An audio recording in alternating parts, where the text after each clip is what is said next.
Hello students, मैं Harindra Bhati sovereign classes में आपका स्वागत करता हूं। तो दोस्तों, आज हम इतिहास की सीरीज को आगे बढ़ा रहे हैं। मतलब इतिहास में एक टॉपिक स्टार्ट किया था हमने, हड़प्पा सभ्यता। मतलब उसका एक पार्ट हम कर चुके हैं, उसका अगला पार्ट आज हम करने जा रहे हैं। जो बची हुई चीजें उसे इसमें डिस्कस करेंगे। तो उसमें पहले पार्ट में, अच्छा जो ये पार्ट अभी देख रहे हैं, ठीक है, तो जो पहली बार देख रहे हैं उनके लिए मैं बता दूं कि पहले पार्ट का लिंक डिस्क्रिप्शन में अवेलेबल है, तो वहां जाकर पहला पार्ट देख सकते हैं।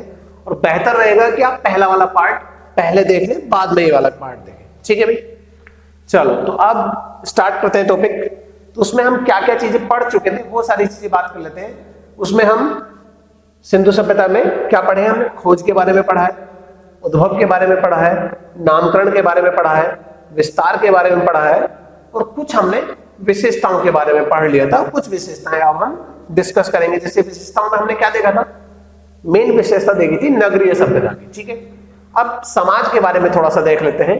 ठीक है भी, मतलब उनके सामाजिक जीवन के बारे में। तो इस सब में भी सबसे पहले क्या देखेंगे, हम खान पान की थोड़ी सी बात करेंगे। ठीक है भी, खान पान में बात करें तो ये लोग शाकाहारी भी थे और मांसाहारी भी थे। शाकाहारी का हमें कैसे पता चला, ठीक है, तो शाकाहारी के लिए देखेंगे, पहले देखेंगे फसल। ठीक है, फसल में दो फसल मेन थी, गेहूं और जौ। अगर इन दोनों में भी बात करें तो जौ सबसे महत्वपूर्ण फसल थी इनकी। ठीक है, उसके बाद देखेंगे फल। फल में क्या क्या चीज ये लोग खाते थे, तो फल में क्या था, तरबूज, खरबूज और खजूर, ये इनके मुख्य फल थे। ठीक है भाई, उसके बाद फल हमने देख लिए। अब तेल में, तेल वाली चीजों में क्या क्या यूज कर रहे हैं, तो राई, सरसों और तिल। ठीक है, इन सारी चीजों का ये तेल इस्तेमाल करते थे। शायद तड़का वगैरह लगाने में इन चीजों का इस्तेमाल होता होगा। अच्छा, एक और चीज है, यहां एक फसल और है जिसकी थोड़ी सी बात करना जरूरी है, वो है कपास। ठीक है, तो कपास काफी मात्रा में उगाई जाती थी सिंधु सभ्यता में, और इस कपास को सिंडोन भी कहा जाता है। और कई बार इस कपास की वजह से पूरी की पूरी सभ्यता को सिंडोन सभ्यता भी कहा गया। मतलब सिंधु सभ्यता को सिंडोन सभ्यता भी कहा गया है इसी कपास की वजह से। अब बात देख लेते हैं मांसाहारी की तरफ। कैसे पता चला कि लोग मांसाहारी भी थे, तो दरअसल ये लोग मत्स्य पालन करते थे, मतलब मछली पालन करते थे, और दूसरा काम शिकार करते थे। ठीक है भाई, मछली पालन भी करते थे और शिकार भी करते थे। अच्छा, सिंधु सभ्यता की लिपि को अभी तक हम पढ़ नहीं पाए हैं, तो कैसे पता चला हमें कि वो शिकार करते थे? तो बहुत सारी गुफाओं पे चित्रकारी मिली है, जहां एक आदमी भाला लिए हुए इस पोजीशन में है और एक हिरण आगे भाग रहा है, उससे पता चला उसे मार रहा है। एक और फोटो मिल जाती है जिसमें पता चला है कि वो उल्टा, हिरण को उल्टा टांग रखा है और उसके बाद नीचे आग जल रही है। तो इन सारी चीजों से पता चलता है कि वो मांसाहारी भी थे। अच्छा, मछली पालन भी करते थे, तो इन दोनों चीजों से हमें पता चला इनकी खान पान के बारे में कि शाकाहारी और मांसाहारी भी थे। ये मैं मिटा देता हूं भाई। उसके बाद अब हम बात करेंगे इसकी आभूषणों की, इसके कपड़ों की, आमोद प्रमोद की। तो पहले कपड़ों की बात कर लेते हैं। तो कपड़ों की बात करें तो ये सादा कपड़े भी पहनते थे। दूसरी बात, मतलब सूती कपड़े भी पहनते थे। ठीक है भाई, उसके अलावा मतलब कढ़ाईदार भी पहनते थे, कह सकते हैं हम। ठीक है, और इसमें भी कढ़ाईदार का हमें कैसे पता चला, ये जरूरी है। तो कढ़ाईदार का देख लेते हैं। कढ़ाईदार का यह है कि एक फोटो है, अगर आप एनसीईआरटी आपने पढ़ी होंगी, तो उसमें एक फोटो देखा होगा या बाकी किताबों में मिल सकता है, एक राजा की जैसी मूर्ति दिखाई हुई है, उसने 3 पत्तियां सोल ओढ़ा हुआ है, मतलब एक शोल्डर पे इस तरीके से करके सोल डाला हुआ है और 3 पत्ती की आकृति, मतलब इस टाइप की आकृति है वो उस पे छपी हुई है। तो कढ़ाईदार भी है और सादा भी है, सूती वस्त्र भी पहनते थे और ऊनी वस्त्र भी पहनते थे, तो ये सारे वस्त्रों का वो इस्तेमाल करते थे। इसके बाद हम बात करेंगे पशुपालन की।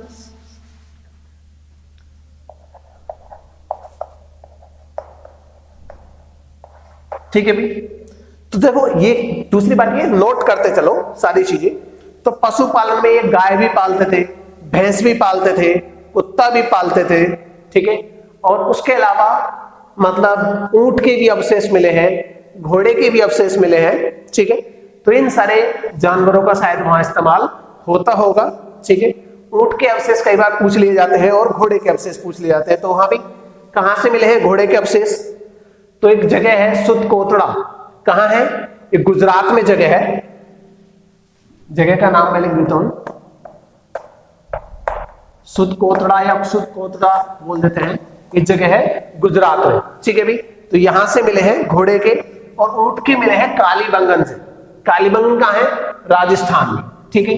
तो ये सारे पशुपालन के अवशेषों की बात हुई है कि पशुपालन ये किस किस चीजों का करते थे। उसके बाद उसके बाद हम बात करेंगे आमोद प्रमोद की। ये 2 नाम नहीं है आमोद प्रमोद, ठीक है भाई, 2 लोगों के नाम नहीं है आमोद प्रमोद। इसका मतलब है मनोरंजन में क्या यूज करते थे, ठीक है। तो मनोरंजन में क्या करते थे? मुर्गों की लड़ाई, मुर्गों की लड़ाई ये बहुत ज्यादा फेमस थी। शतरंज, शतरंज कुछ जगह मतलब जुआ लिखा मिल सकता है तुम्हें इसकी जगह कि जुआ खेलते थे, ठीक है। तो ये इनका मुख्य खेल ये था शतरंज। मुर्गों की लड़ाई भी कराते थे, नाचते थे, नाचना गाना बजाना ये सारे इनके मनोरंजन के साधन हुआ करते थे। उसके अलावा अब हम बात करेंगे दाह संस्कार की।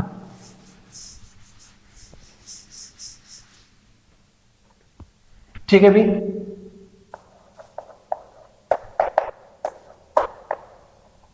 दाह संस्कार। तो दाह संस्कार की यहां 3 विधियां थी जो पॉपुलर थी, तीनों विधियों की बात करेंगे, ठीक है। तो कौन कौन सी विधियां थी भी ये? एक विधि थी पूर्ण समाधि,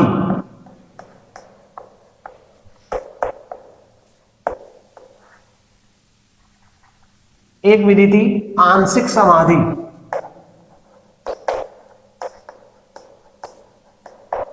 आंशिक समाधि, और तीसरी विधि थी दाहकर। ठीक है भी, तीसरी विधि थी दाहकर। तो क्या क्या है ये तो नाम हो गए, इसके बारे में थोड़ा सा जान लेते हैं।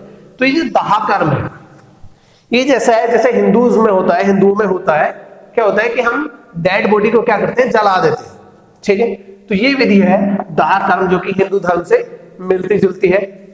जो ये पूर्ण समाधि है इसमें क्या होता है कि मतलब जैसे हम इस्लाम में करते हैं डेड बॉडी को मतलब जमीन में दफना देते हैं, तो ये क्या है?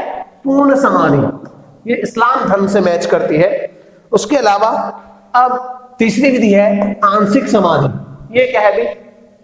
इसमें जला देते हैं, इसमें दफना देते हैं, इसमें पूरी बॉडी को दफना देते हैं। तो ऐसा तो नहीं सोच रहे तुम कि हाँ भी इसमें आधी बॉडी को दफना देते हैं, तो ऐसा नहीं है। इसमें क्या है कि जब डेड बॉडी को पहले खुला छोड़ देते हैं, ठीक है, खुले में छोड़ दिया, मतलब उसके बाद चील, कौवा, गीदड़, गिद्ध इन सब की दावत कर दी। मतलब एक्चुअली दावत नहीं करते हैं, तो वो लोग खा लेते हैं। जैसे गिद्धों ने खा लिया, गीदड़ों ने खा लिया, जानवरों ने, पक्षियों ने, सब ने खा लिया। खाने के बाद जो हड्डियां बची उन सबको दफना देते थे। ये है आंशिक समाधि। ये पारसी धार्मिक विधि है, उससे मिलती जुलती है। तो कुछ लोगों का ऐसा भी मानना है कि शायद ये अपराधियों के साथ ऐसा व्यवहार किया जाता होगा, अपराधियों के डेड बॉडी के साथ ऐसा व्यवहार किया जाता होगा। देखो ये सारे हमारे अनुमान हैं, ठीक है। बाकी लिपि अभी तक हम पढ़ नहीं पाए हैं। जब हम लिपि पढ़ लेंगे तब हमें अच्छे से पता चलेगा कि ये क्या क्या एग्जैक्ट चीजें होती थी, ठीक है भाई। इसके बाद दाह संस्कार के बाद अब हम बात करेंगे आभूषण की बात, मतलब महिलाओं के बारे में थोड़ी सी बात कर लेते हैं। ठीक है, तो आभूषण सिर्फ महिलाओं को पसंद है ऐसा भी नहीं है, पुरुषों को भी काफी पसंद है। अभी तो चैन वगैरह और गले की चैन, अंगूठी, इन सारी चीजों का काफी शौक है लोगों को, मतलब पुरुषों को भी काफी शौक है, लेकिन महिलाओं को फिर भी थोड़ा ज्यादा होता है। तो देख लेते हैं आभूषण के बारे में। अच्छा, आभूषण में दो क्लास बटी हुई थी, एक अपर क्लास है और एक लोअर क्लास है। ये अपर लोअर वो नहीं है ट्रैक सूट वाले, जो लोअर पहनते हैं वो, जो अपर पहनते हैं, ये मतलब जो संभ्रांत वर्ग है और निचला तबका है उनकी बात चल रही है। तो ये कैसे आभूषण पहनते थे? ये सोने के आभूषण पहनते थे जो अपर क्लास है, ये चांदी के आभूषण पहनते थे, ये हाथी दांत के आभूषण पहनते थे। ठीक है, ठीक है भाई। तो ये अब बात करते हैं लोअर क्लास की, ये कैसे आभूषण पहनते होंगे? तो ये पहनते थे मनके, ठीक है, और गोमेद।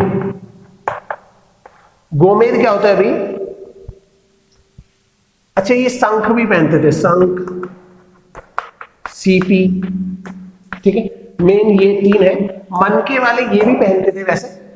तो शंख मतलब ये बड़े वाला शंख नहीं जो बजाते हैं हवन वगैरह में, छोटे छोटे शंख होते हैं, सीपी होती हैं छोटी छोटी, जो कि नदी के किनारे भी आप लोगों को मिल जाएंगी, समुद्र के किनारे भी आप लोगों को मिल जाएंगी। तो उन सारी चीजों को गले में पहनते थे।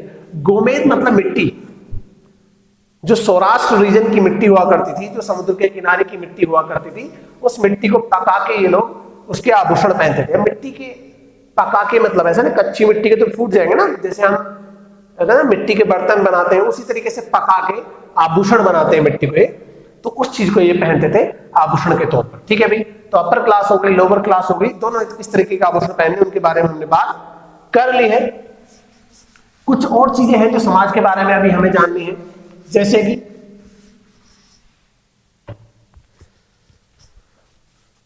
पर्दा प्रथा। यहां पर्दा प्रथा प्रचलित थी। ठीक है, पर्दा प्रथा मतलब जैसे महिलाएं हैं वो पर्दा करती थी, मतलब मुंह ढकती थी, तो वो प्रथा यहां प्रचलित थी। उसके अलावा वैश्यावृत्ति यहां प्रचलित थी सिंधु सभ्यता में। यहां समाज में क्या है? पर्दा प्रथा प्रचलित थी, वैश्यावृत्ति प्रचलित थी। उसके अलावा माप तोल की बात करें, अगर माप तोल की बात करें तो माप तोल की जो इकाई थी वो 16 पार्ट्स में डिवाइडेड थी। ठीक है, 16 पार्ट्स में डिवाइडेड थी जो माप तोल की प्रणाली थी। ठीक है, अच्छा, अगर अभी की बात करें, अभी की जो हमारी प्रणाली है वो कैसी है, या उसके अलावा कभी पहले हमारे यहां भी क्या 16 पार्ट्स में डिवाइडेड रही है प्रणाली कोई? अच्छा, जो 1957 है उससे पहले जो भारतीय रुपया होता था वो 16 पार्ट्स में डिवाइडेड होता था। 1 रुपया बराबर 16 आने। अच्छा, 25 पैसे को बोलते थे 4 आने, 50 पैसे को बोलते थे 8 आने, और 1 रुपया बराबर 16 आने।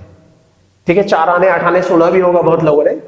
और 16 आने के ऊपर एक कहावत भी है, कोई भी बात है कि वो 16 आने सच है।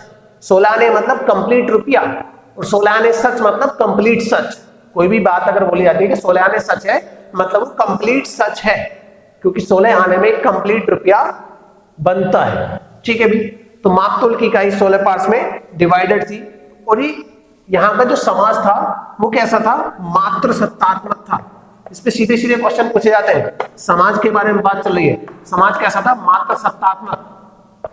मतलब क्या हुआ कि महिलाओं की प्रधानता थी इस समाज में।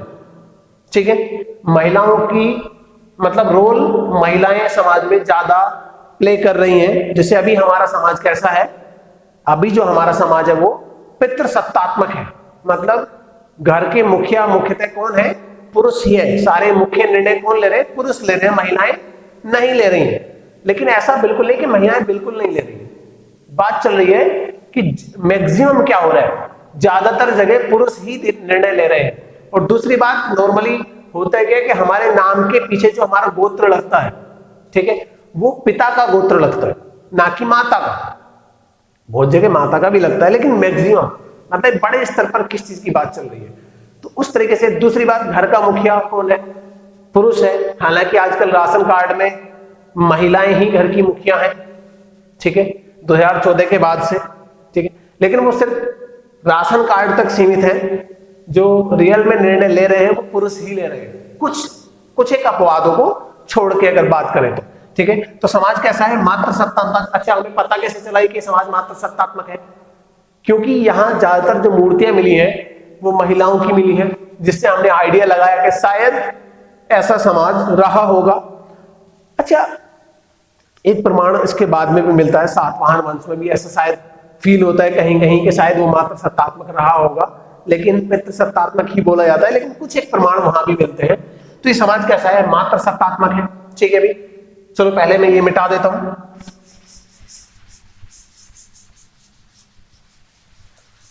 तो समाज मात्र सत्तात्मक हो गया। उसके अलावा धार्मिक जीवन की थोड़ी सी बात कर लेते हैं। धार्मिक जीवन में क्या हो रहा है कि लोग वृक्ष पूजा करते थे, वृक्ष पूजा करते थे। उसके अलावा पशु पूजा करते थे, पशु पूजा करते थे। एक यहाँ का जो मुख्य पूजनीय पशु है कुबड़ वाला सांड, लिख लेना, इस पे क्वेश्चन पूछे जा चुके हैं। कुबड़ वाला सांड, ठीक है भी।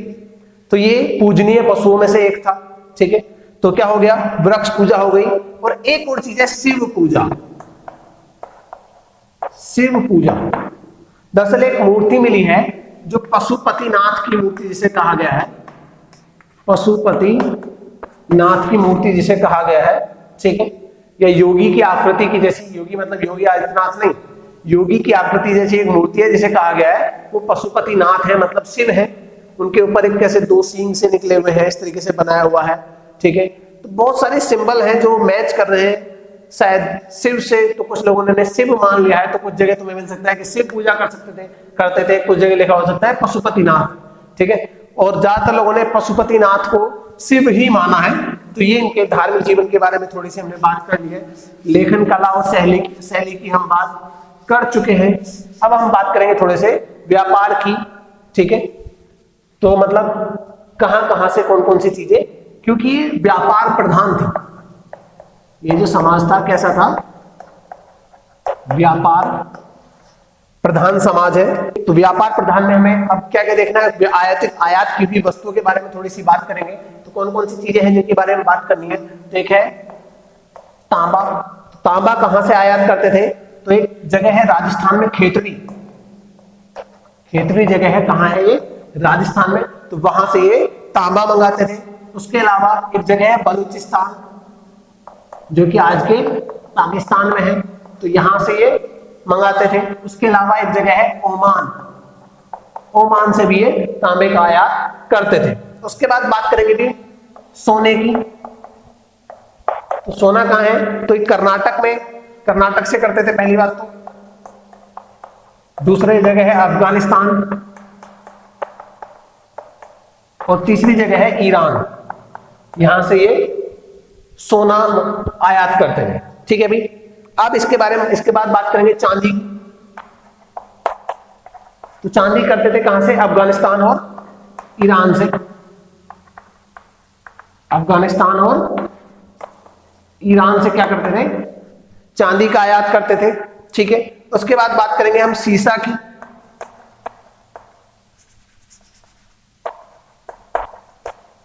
तो सीसा कहां से आयात करते थे? तो अफगानिस्तान और ईरान से, सेम।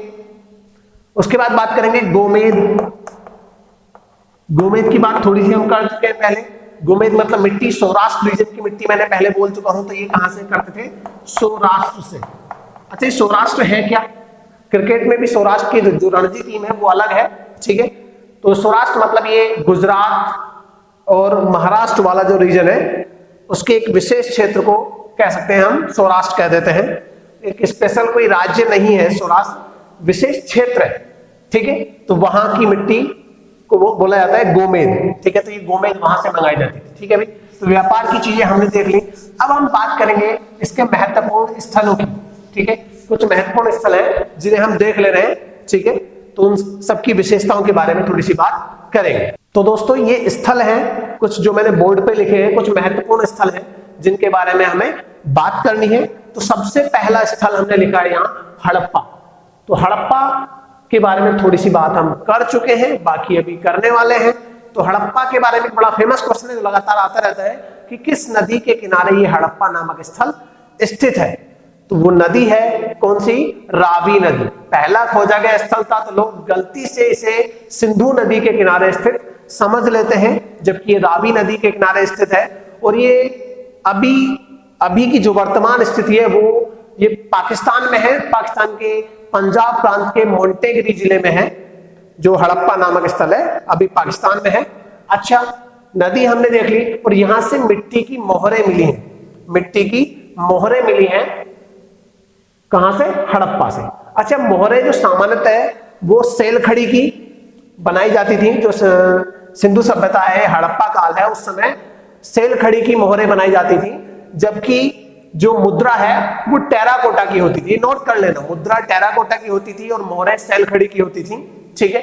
तो यहां से मोहरें मिली हैं। उसके अलावा कांसा बनाने का या कांस्य बनाने का कारखाना कहां से मिला है? वो भी हड़प्पा नामक स्थल से ही प्राप्त किया गया है। कांसे के बारे में हम बात कर चुके हैं, तांबा और टिन मिलाकर कांसे का निर्माण किया जाता है।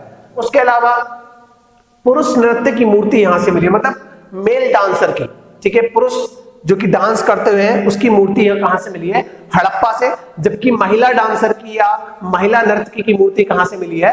वो मिली है मोहनजोदड़ो से, ठीक है भी। उसके अलावा यहां से एक कब्रिस्तान मिला है जिसे R37 कब्रिस्तान के नाम से बोला जाता है। तो कब्रिस्तान कहां से मिला है? हड़प्पा से। उसके अलावा लाल चित्रित धूसर मृदभांड, रेड, और ये थोड़ा पेंटेड है, रेड एंड ग्रे। धूसर मतलब ग्रे, ठीक है। तो ये मृदभांड मतलब मिट्टी के बर्तन। अच्छा, मृदभांड मतलब मृद मतलब मिट्टी, भांड मतलब बर्तन।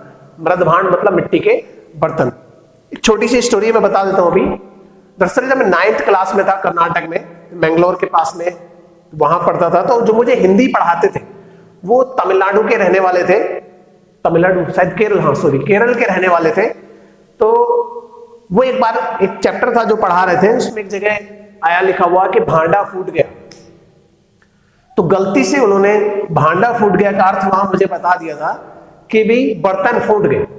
अब ऑब्वियस सी बात है, हम जो नॉर्थ इंडिया के लोग हैं वो भले ही हिंदी पढ़ने के लिए स्कूल जाए ना जाए, लेकिन कुछ फेमस या कुछ वक्तव्य हैं जो कि उन्हें नॉर्मली पता ही होता है। भांडा फूट गया मतलब भेद खुल गया, लेकिन उन्होंने क्या बताया कि बर्तन फूट गए। तो जब मुझे थोड़ी सी हंसी आई तो सर ने बोला कि हाँ कुछ गलत हो गया। मैं कि हाँ सर। तो क्या बोले? सर ये भांडा फूट गया मतलब भेद खुल गया। तो सर ने बोला कि यार भांडा, बर्तन, भांडे मतलब बर्तन भी तो होते हैं। हाँ बर्तन होते हैं, लेकिन यहां इसका मतलब है भांडा फूट गया मतलब भेद खुल गया। तो मृदभांड मतलब मिट्टी के बर्तन। तो मिट्टी के बर्तन कहां से मिले हैं? लाल चित्रित धूसर मृदभांड कहां से मिले हैं? हड़प्पा से, ठीक है भाई। अब अगले स्थल की बात कर लेते हैं जो कि क्या है? मोहनजोदड़ो। मोहनजोदड़ो, ठीक है, ये कहां है? तो ये है लरकाना जिला है। लरकाना जिला सिंध प्रांत, पाकिस्तान में। ये दोनों ही फेमस स्थल कहां है? पाकिस्तान में है। और जो मोहनजोदड़ो है ये किस नदी के किनारे है? ये सिंधु नदी के किनारे बसा हुआ स्थल है मोहनजोदड़ो, ठीक है। अच्छा, इसके अर्थ की बात करें तो मोहनजोदड़ो शब्द का जो अर्थ है वो है मृतकों का टीला, या कुछ जगह तुम्हें लिखा हुआ मिल सकता है प्रेतों का टीला। तो इस शब्द का अर्थ है ये। उसके अलावा विशाल स्नानागार यहां से मिला है। स्नानागार मतलब कह सकते हो तुम बाथरूम, नहाने का एक स्विमिंग पूल के जैसा स्ट्रक्चर है जो यहां से मिला है, जिसके मतलब दो तरफ से सीढ़ियां बनी हुई हैं और दो तरफ से कमरे बने हुए, छोटे छोटे कमरे, जैसे स्विमिंग पूल में होते हैं चेंजिंग रूम, कुछ इसी टाइप के कुछ कमरे बने हुए हैं, जो कि कहां से मिले हैं? स्नानागार कहां से मिला है? मोहनजोदड़ो से। तो कुछ लोगों का मानना है कि शायद ये धार्मिक स्नान के रूप में इस स्थल का या इस स्नानागार का प्रयोग होता होगा, या फिर कुछ लोग कहते हैं कि शाही स्नान के तौर पे इसका प्रयोग किया जाता रहा होगा। तो ये सिर्फ हमारा मानना है, ठीक है भाई। बाकी बार बार मैं बताता रहूंगा कि ज्यादा सच्चाई पता चलेगी लिपि पढ़ने के बाद, जिसे हम अभी तक नहीं पढ़ पाए हैं। कुछ लोगों ने दावा किया है लेकिन जो कि सही नहीं है। ठीक है भाई, तो विशाल स्नानागार यहां से मिला है। और कांसे की नर्तकी मतलब महिला डांसर की मूर्ति कहां से मिली है? वो मोहनजोदड़ो से मिली है। उसके अलावा विशाल स्नानागार, सॉरी अन्नागार, जो कि क्या है? Great granary. ठीक है, मतलब एक बहुत बड़ा अनाज स्टोर करने का एक गोदाम है, जो कि कहां से मिला है? मोहनजोदड़ो से मिला है। ये बहुत सबसे बड़ी बिल्डिंग है ये सिंधु सभ्यता की। ठीक है, तो ये कहां से मिली है? स्नानागार से, ग्रेट ग्रेनरी, या कह सकते हैं हम विशाल अन्नागार। उसके अलावा पशुपतिनाथ की मूर्ति, जिसकी बात हम चर्चा पहले कर चुके हैं। पशुपतिनाथ मतलब शिव, तो शिव की मूर्ति कहां से मिली है? मोहनजोदड़ो से। ठीक है भाई, उसके अलावा जो मोहनजोदड़ो स्थल है, इसे हम सिंध का बगीचा या सिंध का मरुस्थल भी कहते हैं। ठीक है भाई, तो ये मोहनजोदड़ो के बारे में कुछ चर्चा थी। अब हम बात करेंगे, अच्छा इनकी खोज किसने की? वो हम चर्चा पहले कर चुके हैं पिछले पार्ट में। अब बात करेंगे हम लोथल की। लोथल कहां है? ये गुजरात में, ये भारत में ही है, गुजरात में है। और जो कच्छ का रण वाला क्षेत्र है वहां ये पड़ेगा लोथल क्षेत्र।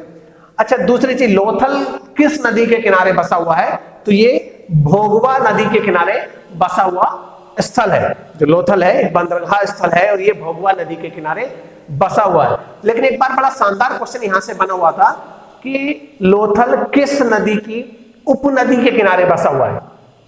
मतलब किस नदी की उपनदी, मतलब इसका यह हुआ कि भोगवा किस नदी की उपनदी है, यह हमें पता होना चाहिए। तो ये भोगवा नदी है, ये सरस्वती नदी की उपनदी है। तो सरस्वती नदी की उपनदी है भोगवा, और भोगवा के किनारे बसा हुआ क्या है? लोथल। ठीक है भाई, तो यहां से तराजू के प्रमाण मिले हैं और दूसरी चीज चावल के प्रमाण मिले। ठीक है भाई, क्या मिले हैं? चावल के प्रमाण और तराजू के प्रमाण। अच्छा, एक क्वेश्चन बन जाता है चावल पे, बड़ा शानदार क्वेश्चन बन जाता है कि धान की भूसी के प्रमाण कहां से मिले हैं या चावल के प्रमाण कहां से मिले हैं? तो दरअसल क्वेश्चन ये है कि धान की भूसी रंगपुर से मिली है। एक और कंफ्यूजिंग क्वेश्चन है कि चावल के प्राचीनतम प्रमाण कहां से मिले हैं। ठीक है, और एक क्वेश्चन है कि सिंधु सभ्यता में या हड़प्पा सभ्यता में चावल के प्रमाण कहां से मिले। तो बड़ा कंफ्यूजन होता है इसमें।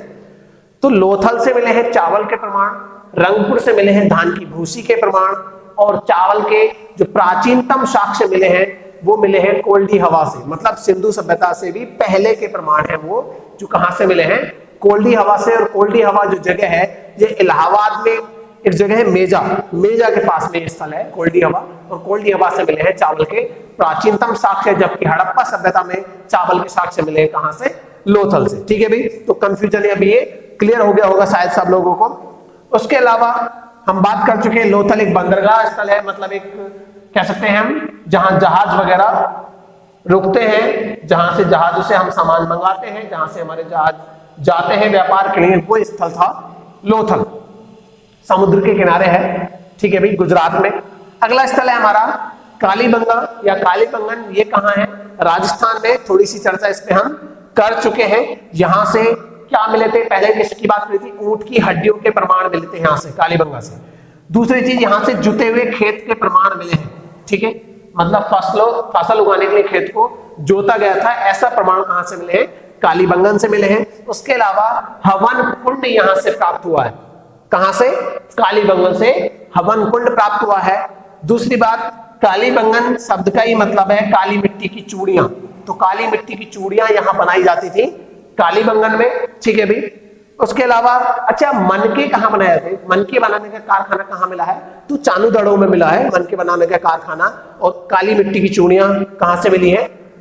कालीबंगन से। ऊंट की हड्डियों पे बात हम कर चुके हैं, वो भी कालीबंगन से मिली है। उसके अलावा कच्ची ईंटों का प्रयोग यहां मिला है।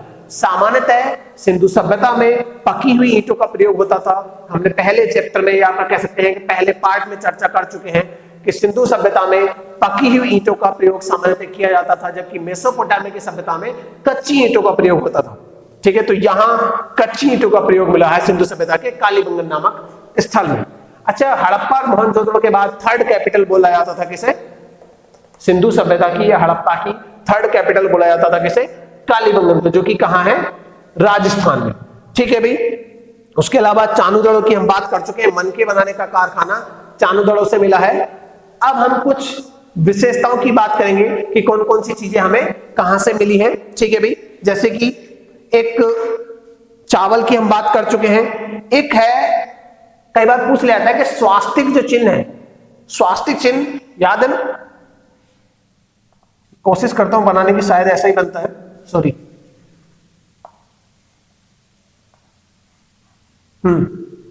जनरली बनता नहीं, बार बार मुझे कंफ्यूजन हो जाता है, शायद ऐसा ऐसा कुछ किस तरीके से उल्टा सीधा बन जाता है। तो ये है स्वास्तिक चिन्ह, जो कि ये सूर्य की उपासना का प्रतीक माना जाता है। जो स्वास्तिक चिन्ह है, मांगलिक चिन्ह माना जाता है ये स्वास्तिक चिन्ह। तो ये हड़प्पा सभ्यता की ही देन माना जाता है, ये स्वास्तिक चिन्ह है। एक और क्वेश्चन बन जाता है कि शब्द मेलुहा, अच्छे मिटाते रहे, बात करते रहेंगे हम। मेलुहा शब्द है जो कि हड़प्पा के लिए ही प्रयोग किया जाता था। ठीक है। और ये दरअसल ये मेलुहा शब्द मिला है कहां? मेसोपोटामिया में। जो मेसोपोटामिया की सभ्यता है, तो वहां एक चर्चित वर्ण है, शब्द है मेलुहा, जिसका तात्पर्य हमने माना है कि शायद इसका तात्पर्य सिंधु सभ्यता से ही रहा होगा। ठीक है। अब एक क्वेश्चन है कि भारत में सिंधु सभ्यता का भारत में स्थित सिंधु सभ्यता का सबसे बड़ा स्थल कौन सा है?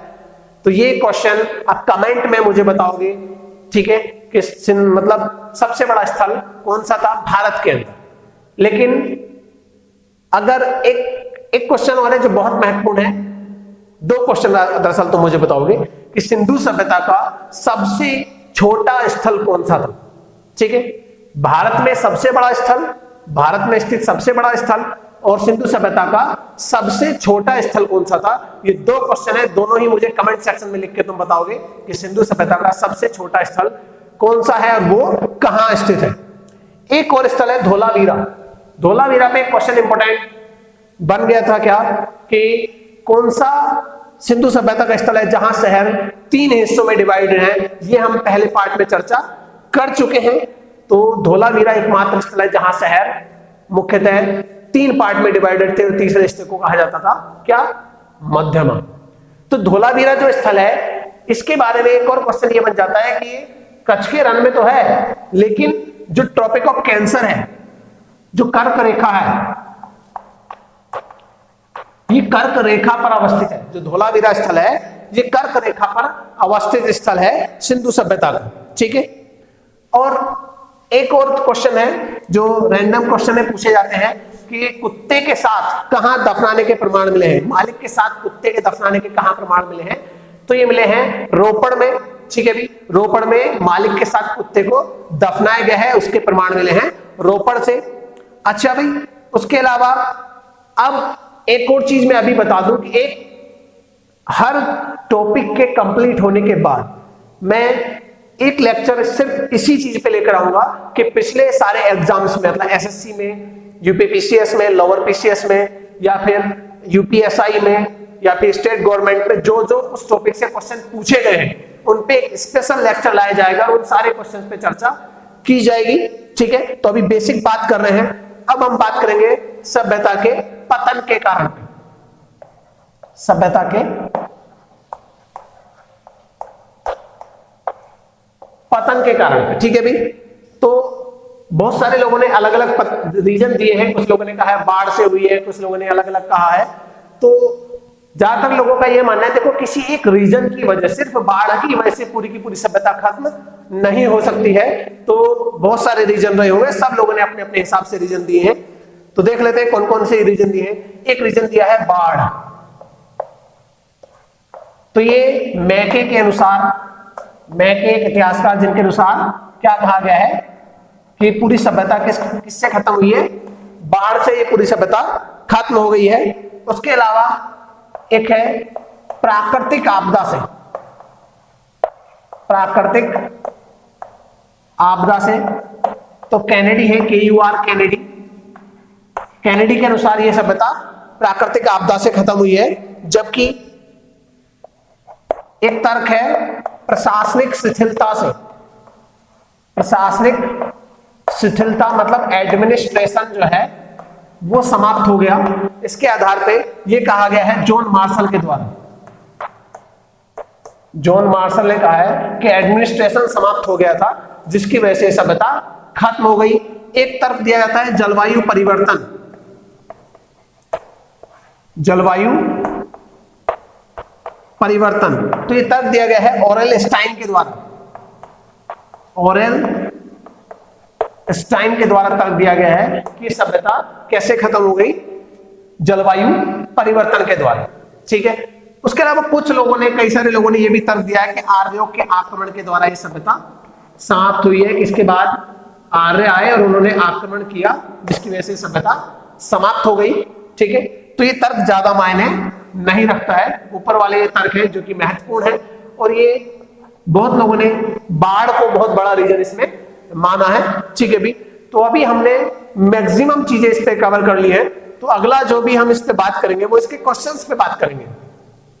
ठीक है भाई, तो लेक्चर हमने लगभग समाप्त कर लिए सारी चीजें। मेन चीज अब बची है क्या, इसके क्वेश्चंस, मतलब जो मैंने पढ़ाया है क्या उसमें से पहले क्वेश्चन आ चुके हैं या कोई क्वेश्चन बचा तो नहीं है, तो उसके ऊपर ये, और ये केवल इस चैप्टर की बात नहीं चल रही है, जो भी चैप्टर कंप्लीट किया जाएगा उस हर चैप्टर के बाद जो भी एसएससी हो, यूपी हो या यूपीपीसीएस हो, किसी में भी, या लोअर पीसीएस हो, जिस किसी में भी उस टॉपिक से रिलेटेड क्वेश्चन आए तो उन सारे क्वेश्चंस को हम डिस्कस करेंगे हर चैप्टर के बाद। ठीक है भाई, और दूसरी बात फिर से मैं याद दिला रहा हूं कि हमारी लाइव क्लासेस जल्दी ही स्टार्ट हो रही है, तो अपनी सीट बुक कराने के लिए नीचे जो नंबर चल रहा है उस पर आप कॉल कर सकते हैं। शायद या जो भी आपको जानकारी उस पर करनी है, फी स्ट्रक्चर करना हो या कब से क्लासेस स्टार्ट हो रही है, ठीक है, तो वो सारी जानकारी आपको उस नंबर पे मिल जाएगी। और लेक्चर बिल्कुल इसी तरीके से चलेंगे। और हाँ, अब इसके बाद कोई हिस्ट्री पे फ्री लेक्चर मैं नहीं डालूंगा, जो भी क्लास आपको करनी है आपको पेड क्लास करनी पड़ेगी। और दूसरी बात, कॉल जरूर कर ले नंबर पर अगर आप इंटरेस्टेड है तो। और हाँ, ऐसा बिल्कुल नहीं कि मतलब मैं सिलेबस आगे कंप्लीट नहीं कराऊंगा, देखो मैं इस सिलेबस को लेके नहीं चलूंगा, बीच बीच में कुछ टॉपिक्स पे वीडियो लाता रहूंगा और कुछ जनरल अवेयरनेस की वीडियो लाता रहूंगा। तो जो भी जनरल अवेयरनेस या करंट की वीडियो वगैरह है, उन सारी वीडियोस को देखने के लिए चैनल को सब्सक्राइब जरूर करें और बेल आइकन दबाना बिल्कुल ना भूलें। ठीक है, ताकि अगली आने वाली जो वीडियो है उनके नोटिफिकेशन आप सबको मिलते रहे। और हाँ, केवल जीएस की क्लास नहीं चल रही है, बाकी मैथ, रीजनिंग वगैरह की भी क्लासेस चल रही है, तो वो सारी वीडियोस भी आपको देखने को मिलती रहेंगी। जीएस के साथ साथ बाकी वीडियोस भी मिलेंगी ना, तो बेल आइकन जरूर दबा दें। और हाँ, अगर मेरी वीडियो अच्छी लगी हो तो उसे लाइक जरूर करें, और हाँ, शेयर भी करते रहें। ठीक है, और मतलब और ज्यादा अच्छी लगी हो तो कमेंट करके जरूर मुझे बताएं। ठीक है भाई, धन्यवाद।